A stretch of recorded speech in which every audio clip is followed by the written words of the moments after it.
Tama ba na ang itinuro ng kapatid na Felix Manalo ay Iglesia ni Cristo? Yan po ay tanong kanina dun sa may punto por punto. Ang sagot ni Talibong, hindi. Basahin na po natin ang Roma 16:16. Talibong, para sa iyo to. Okay, para din sa inyo ito, no, mga The Revelers. Bakit sinabi ko na hindi tama na ang ipinangaral ni Felix Manalo ay Iglesia ni Cristo? Bakit? Dahil si Felix Manalo nag-imbento ng sariling iglesia, nagtatag ng kaniyang sariling iglesia, pinangalan lang ng sa ating Panginoon Jesucristo. Pero kahit pag ginamit ninyo ang Roma 16:16 na sa pasugo ninyo, Roman 16:16 refers to the first church of Christ. At kung sasabihin nyo, kami po ang tinutukoy sa Roma 16:16, Iglesia ni Cristo, magkaproblema kayo. Bakit? Kung sinabi sa Pasugo Magazine, Roman 16:16 refers to the first church of Christ, ano ba ang aral ninyo batay sa pandoktrina ng INC? Natalikod ang unang Iglesia ni Cristo. So ano ang nakasulat sa Roma 16:16, Churches of Christ? Referado sa unang Iglesia ni Cristo. E di kung aaminin ninyo at aangkinin ninyo na kayo ang tinutukoy sa Roman 16:16, lalabas na kayo ang natalikod. Diba? Hindi kumo nakapangalan kayo sa Roma 16:16.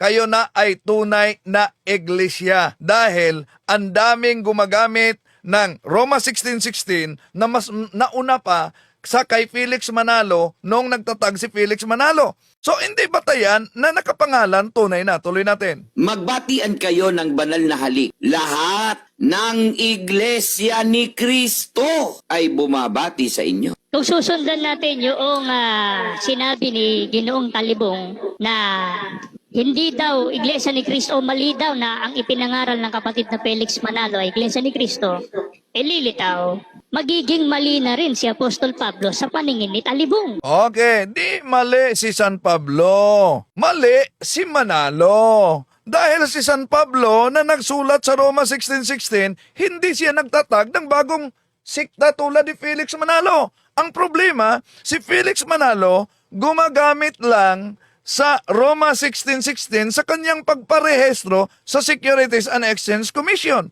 Kaya kahit ang Pasugo Magazine ninyo nagsabi na ang founder ay si Felix Manalo, founder ng Iglesia ni Cristo. Kaya mali si Felix Manalo kahit pa ginamit niya ang Roman 16:16 dahil wala siyang kaugnayan sa tunay na iglesyang tatag ng ating Panginoon Jesucristo. Hindi mali si San Pablo dahil si San Pablo na nagsulat sa Roma 16:16, hindi siya nagtatag ng kanyang bagong sikta tulad ni Felix Manalo. Di ba? Tuloy natin.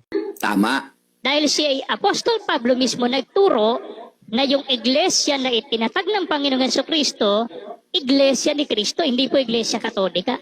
Mali na naman. Dahil ang ginamit nila, Roma 16:16. Ituloy lang sa Roma 16:23, Kaios, Hospis, Muse, et Universa Ecclesia. Nandiyan na ang Universal Church. Roma Kapitulo 1, City 8. Hepestes omon katangilitay en holotokos mo na ang pananampalataya sa Roma lumalaganap sa buong mundo. Sino bang katuparan diyan? Alang naman na ang katuparan diyan ay ang Iglesyang tatag ni Felix Manalo sa Punta Santa Ana, Manila. 1914 lang yan. Di ba? At sabi pa ni San Pablo, diyan sa Roma, mabasa natin, pag matanggap ko ng pera, pupunta ako sa Espanya.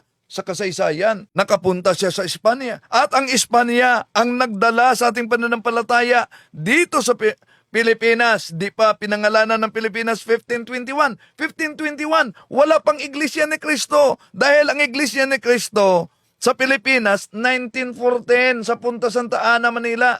Kaya kung tingnan natin ang kasaysayan, World History by Gregorio Saide, Philippine Edition, page 123, the greatest legacy of Spain to the Filipino people is Christianity, especially the Roman Catholic religion. This religion was Asian in origin, being founded by Jesus Christ in Palestine. Tuloy natin. Pamamalian ba ni Talibong si Apostol Pablo? Sino naman si Talibong?